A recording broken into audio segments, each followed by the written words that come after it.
Hey guys, a very good morning. Today we are going to discuss about Mark chapter 8 verse 20 to 33.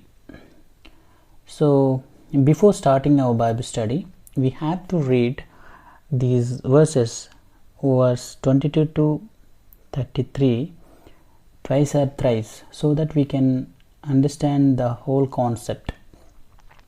Now we are going to discuss Mark chapter 8 verse 22 to 33. These verses we can divide three subheadings. Verse 22 to 26, Jesus heals a blind man, and 27 to 33, Peter's highs and lows, and verse 34 to 38, being a true disciple. But now we are going to discuss only Mark chapter 8 verse 22 to 33. Only two subheading we are discussing. Sorry. Verse 22 to 26, Jesus heals a blind man. Here from these verses we can prepare some questions like, is there any special significance in Jesus healing a blind man? And the second question, why do you think Jesus spit on his hands first? And third question, any thoughts on why Jesus took 2 steps to heal this man? The fourth question, are there any parallels between healing the blind and salvation? And the fifth question, why did Jesus ask him not to enter the village? The similar kind of passage we can see in 2 Corinthians chapter 4 verse 4. Satan has blinded the minds of unbelievers to keep them from understanding the truth. In the John chapter 8 verse 12, Jesus said that he is the light of the world. And John chapter 9, Jesus heals a man who is born blind. So we can discuss verse by verse here from verse 22 to 26. Jesus seems to be always willing to heal. There are no cases mentioned in the gospel where Jesus refused to heal someone who asked him. He originally said no to Gentile lady, but finally healed her daughter after she demonstrated her faith. Jesus took this blind man out of the village. We cannot be sure of all the reasons for this. However, it is clear that Jesus was not craving publicity, or he would have healed him inside the village. Perhaps Jesus wanted a more private place where he could communicate with the man on a deeper level. It is noteworthy that this is one of the only instances where Jesus healed someone in 2 steps. There is no reason given for this. The man was healed and could see clearly. How exciting this would have been for this man.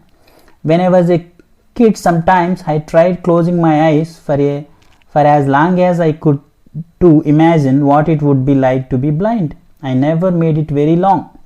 This man lived that way day after day, possible for his entire life. He may have never seen a beautiful sunrise, a rainbow, a flower in blossom, kids playing together in the rain, or a million other treasured sights. Now he could. This is what Jesus does. He completely transforms people's life. The blind man's life would never be the same again, and he wouldn't live a single day without remembering Jesus' compassion and kind touch which gave him sight. What has Jesus done for us? Jesus transforms our spiritual lives like he transformed that man's physical life. To quote Amazing Grace, I was lost, but now I am found. I was blind, but now I see. Because of the grace of God, we too can see. He is the light of the world, and open our eyes to see his truth, to see his creative and redemptive work across creation. Most people in the world are blind to this, having been blinded by Satan, but we have been granted a great gift, the gift of sight. What are you going to do with this gift? What should you do today, tomorrow, or next week? Jesus told him not enter the village. This is similar to other commands to certain people not to tell others how they had been healed. There were certain points in Jesus' ministry when he purposefully tried to keep the crowds following him from growing too large. Overly large crowds tended to be more disorderly and sometimes hindered Jesus from his more in-depth discipleship and teaching ministry. So we can discuss right now verse 27 to 33. What is the subheading we have seen? Verse 27 to 33. Peter's highs and lows. Here we can see the Peter's. We can prepare some questions on these verses, verse 27 to 33. What was Jesus doing on the way? What insight does this give us into Jesus' ministry? Are there any lessons or applications for us? What productive things can you do on the way to work or home? How can you apply this in teaching your children or discipling others? Why did Jesus ask these questions since he already knew the answer? How did Jesus get them to think about who he really was?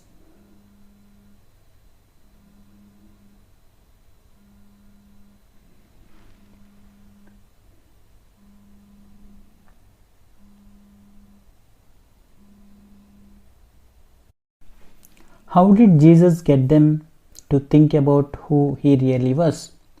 Who piped up with the answer? What can we learn about Peter from this passage? Do you think the other disciples agreed with Peter? When do you think they had come to this conclusion? How important is this statement considering their weakness and lack of faith which you have seen in the past chapter? Why should they not tell others?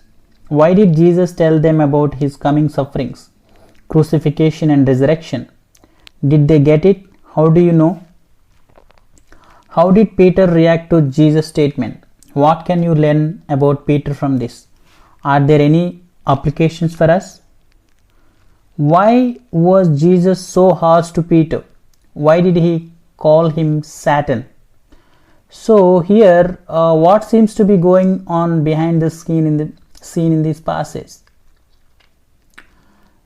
Here we can look at Matthew chapter 16 verse 13 to 20, parallel passage we can read.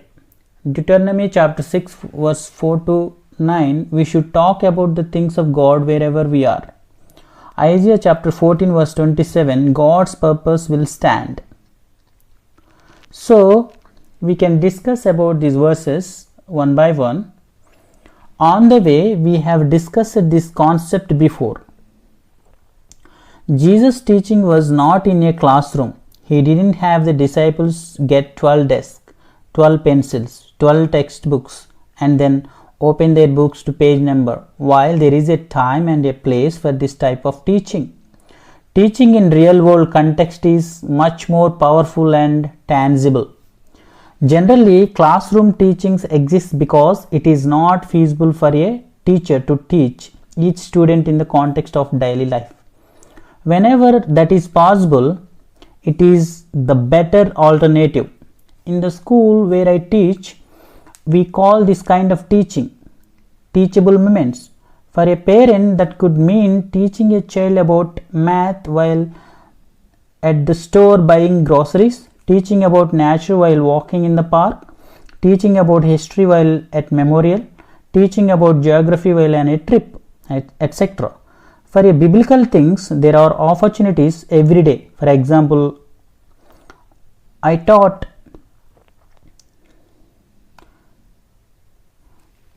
Jenny about sharing and giving on Lenny's birthday. I try to teach them about hospitality when we have guests and so on. Jesus modeled this type of effective teaching. Wherever he went, we can see him engaging the disciples using real life examples of things they saw every day. Not only is this type of teaching effective, but it is a very productive use of time. They had what some people might say is a lot of time to kill while they were traveling from one place to another. But Jesus didn't kill or waste the time. He used to constructively by stimulating fruitful conversation on important topics. What kind of things we can learn from this passage or these verses? Teachers, how can we implement this type of teachings in the classroom? Parents, how can you begin to do this more with your kids? If you are not a teacher or a parent, how can you apply the above principles? What productive things can you do on the way to work or home? Jesus questioned his disciples. This is the second prong of Jesus' teaching method. He doesn't lecture them on the way, he questions them on the way. In this passage, did Jesus teach? All he did was ask questions, but learning was taking place. Critical thinking was happening. Jesus didn't ask just one question, he asked a follow-up questions. His questions were open-ended. Notice that they were not questions that could be answered either yes or no. Too often, we as teachers like to show off our knowledge. We like talking. It might be easier to feed the answer to people, and it is certainly faster. But it normally won't help them remember it or obey it. Do you implement this method of teaching in sharing the gospel? Parenting? Leading a Bible study? If not, why not? How can you improve it? We have to think about that. There was a wide range of opinion on who Jesus was. Some of them were very clearly ill-informed. Which one of these answers is obviously false? Why? Jesus clearly could not have been John the Baptist, since their lives overlapped and they were born just a few months apart and had actually seen each other face to face on at least one occasion. But all of the points had one thing in common. Everyone believed Jesus was somebody special and not just an ordinary man. You are the Christ. This is a high point in Peter's career as a disciple. Throughout the Gospels, we see the weaknesses and flaws of the disciple under a magnifying glass. We have seen their hard hearts, their fear, their lack of faith, their short-term memories, their pride, their lack of understanding, and the list goes on and on. But the statement right here shows their heart. They believed in Jesus. Matthew gives the full version of what Peter said as, "You are the Christ, the Son of living God." What do we learn about Peter and the disciples from this statement? The people were fickle. They followed Jesus for many reasons, many to get help or to be healed, or because they were curious. Not so for the disciples. They gave up everything in order to follow Jesus. Why? The disciples believed he was the Son of God, and therefore he was worth it. It was not just empty words. They put their money where their mouth was. When you are challenged by the world around you, what will you say? Will you make a bold statement of faith like Peter did, or will you waffle? Will you stand on absolute truth or take a relativistic all roads are equal path? No, we have to think about that. Jesus warned them not to tell others about this. From John, Jesus was very driven by the mission he had been given to finish. Within that mission, he had a very clear idea about the timetable he wanted to follow as he moved through it step by step. In the book of John, we often see this clearly as Jesus makes statements such as his time or hour had not yet come. Perhaps going around proclaiming that Jesus was the Messiah would have stirred up oppositions too early, or perhaps he would have led the people to try to make Jesus king by force as they attempted another time. We don't know exactly what would have happened, but we do know that Jesus didn't plan for it to happen yet and so restrained them. Jesus did not try to keep the disciples in the dark. He didn't promise them a utopian existence and then surprise them at the last minute with an, "Oh, you will be killed first." He was very upfront with them about the cost of following him and how they too would suffer by the association.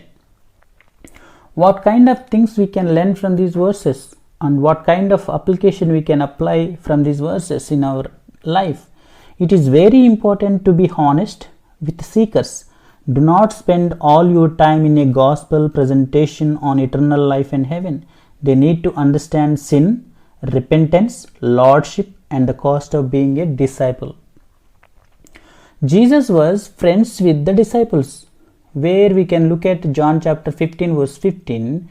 That meant telling them about his plans, telling them about what was going on happen so that they could be as prepared as possible when the time came. It seems, however, that no matter how much Jesus warned them about these things, they were never fully prepared. That was because of them, not because of Jesus. There are some things that are almost impossible to prepare for. Imagine trying to prepare a mother who is going to give birth soon. You might tell her that it is going to hurt a lot, yet I am going to guess that no amount of preparation can fully prepare a mother for that moment, because it is sympathy outside of anything they have experienced before. The disciple just couldn't fathom what Jesus was telling them. Hadn't he stopped the storm? Hadn't he healed the thousands of people? Hadn't he walked on water? Wasn't he going to save them? Peter, this passage gives a concise character study of Peter. What do you learn about Peter from this passage? He liked to answer questions. He was the disciples' spokesman. He was not shy. He didn't mince words. He had strong faith in Jesus and was not afraid to say so. He was bold. Sometimes he was too confident. Sometimes he acted without thinking. He had just said Jesus was the Son of God and now he is rebuking Jesus. He liked talking the lead. He didn't fully grasp Jesus' plan. He was rash. Sometimes he followed up a high spiritual moment with a low one. He was somewhat of a roller coaster spiritually. Jesus, what do you learn from Jesus from this passage? Peter started off rebuking Jesus, but it ended up to be Peter who was rebuked by Jesus. This is pretty much as harsh a rebuke as you can get it. It seems that Satan was attempting to use Peter as a way to discourage Jesus from going through with his plan. Jesus was having no part of it. He shows us that there is a time and place for a strong rebuke. Sometimes it takes a strong rebuke to knock the sense back into someone who has lost it. Yet we see that Jesus' rebuke is a corrective one. He doesn't simply scold Peter, but he gives Peter the reason why he is wrong. He shows Peter that the way back is to stop setting his mind on his own interest, but instead set his mind on God's. So what do you learn from Jesus' response to Peter? What do you think you need to apply from this passage? So here we had already discussed two parts, two subheadings, like Jesus heals a blind man from verse 22 to 26, and Peter's highs and lows we had discussed verse 27 to 33. So we'll meet in next Bible study. God bless you.